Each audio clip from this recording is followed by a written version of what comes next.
is all you'll need to make my individual lime pies. Some limes, obviously, eggs, butter, caster sugar, plain flour, double cream and some condensed milk. First thing we're going to do is make the pastry. So into a bowl with 200 grams of flour and then 100 grams of butter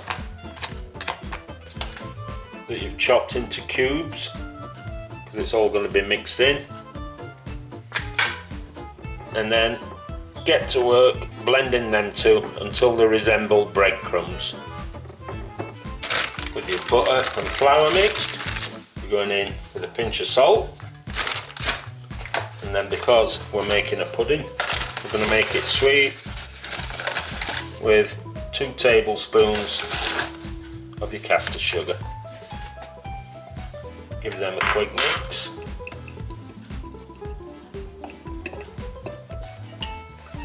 And then into there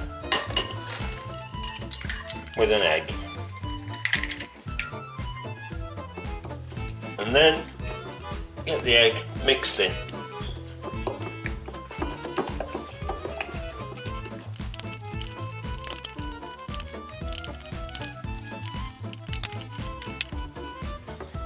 Then what we're going to do is try and get it all bound together so it resembles dough.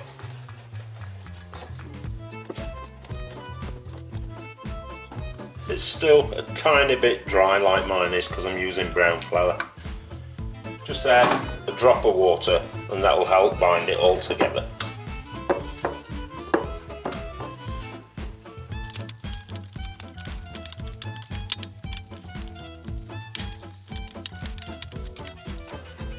When it's all come together and it resembles something like a dough ball, something like that, flatten it out a little bit, and then you're going to cover that in cling film and pop that in the fridge for half an hour.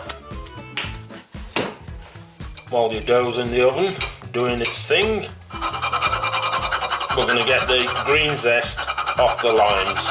You don't want the white pith underneath, just the green zest. And we'll use that for decoration later. With the zest gone, next thing we're going to do is get the juice out.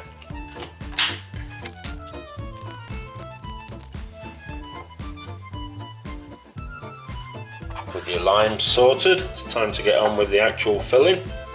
First thing, we're going to separate 4 eggs. Keep the whites because they make a lovely white omelette. So 4 yolks into your bowl. With your egg yolks separated, just going in with a level tablespoon of your caster sugar. Going to get them mixed up till they're nice and creamy. With your eggs whisked up, it's time to go in with your condensed milk.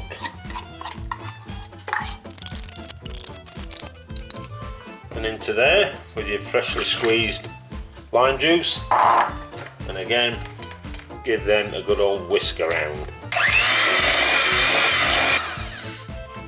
When those are thoroughly mixed, with your filling done, it's time to get your dough back out the fridge. You'll find it's hardened. Then you're going to give a sprinkling of flour to your worktop or wherever you're rolling it, and then roll it backwards and forwards. Give it a quarter turn, same thing. When you've rolled it out so it's nice and thin, get the oven dish you're going to use, in this case individual little pie dish things, so you get an individual portion of your lime pie, and just give that a rub round with some butter. Then it's a case of getting your cutter out. If you haven't got a cutter, just use a mug or a bowl or whatever, and just get that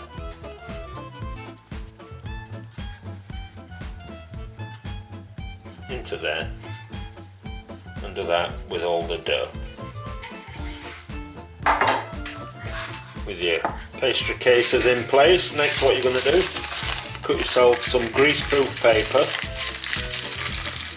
just line the little cakes, and then you want some dried nuts, beans, whatever, just to add a bit of weight.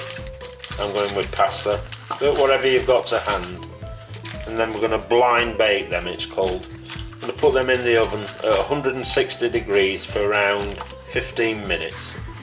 Do that for all of them and pop them in the oven.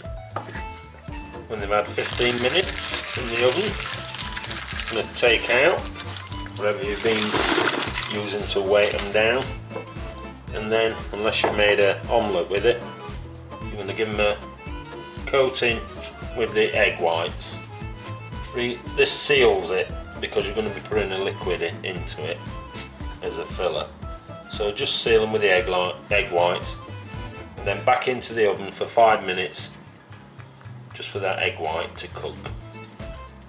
When they've had 5 minutes in the oven, so the coating's set, time to go on with your filling for all of them. And then they're going back in the oven at 160 for around 20 minutes to cook through. They've had 20 minutes or so in the oven. Time to get them out. You'll have noticed they've sunk a bit, so that's all the better for the topping that's going to go on them. So they want to go in the fridge now to completely set for 2 hours at least. And when they come out of the fridge, nice and set, it's time to get them decorated. I'm decorating with a piping bag. If you haven't got one, just spoon on your whipped double cream as best you can. If you have got one, make some pretty patterns. So on with your double cream, and to finish off, some of your zest that you did from earlier,